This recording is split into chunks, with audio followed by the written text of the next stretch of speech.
రామోజీరావు గారు 1995వ సంవత్సరంలో మొట్టమొదటిసారిగా వారిని చూశాను. అప్పటి వరకు ఈనాడు పేపర్ తప్ప వార్తలంటే ఏమిటో తెలియదు మా ఇంట్లో. ఒక మహాప్రస్థానం.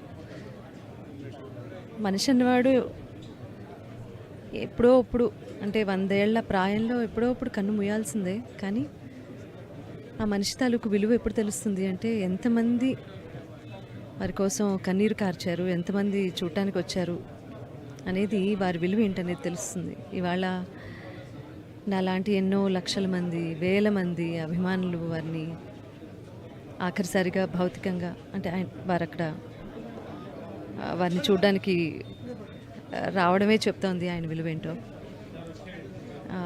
ఒక ఎంపైర్ స్థాపించారు, ఎంతోమందికి అన్నం పెట్టారు, ఎంతోమందికి స్ఫూర్తిదాయకంగా నిలిచారు రామోజీరావు గారు. భవిష్యత్ తరాలకు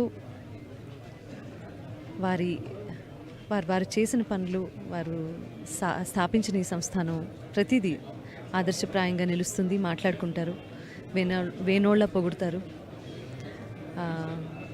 ఇలా ఎప్పుడు ఆర్ఎఫ్సికి వస్తానని అనుకోలేదు. 90 ఏళ్ళు ఖచ్చితంగా బతుకుతారు వారు అని వారి కుటుంబ సభ్యులతో సహా నేను కూడా అనుకున్నాను. కానీ దేవుడు ఒకటి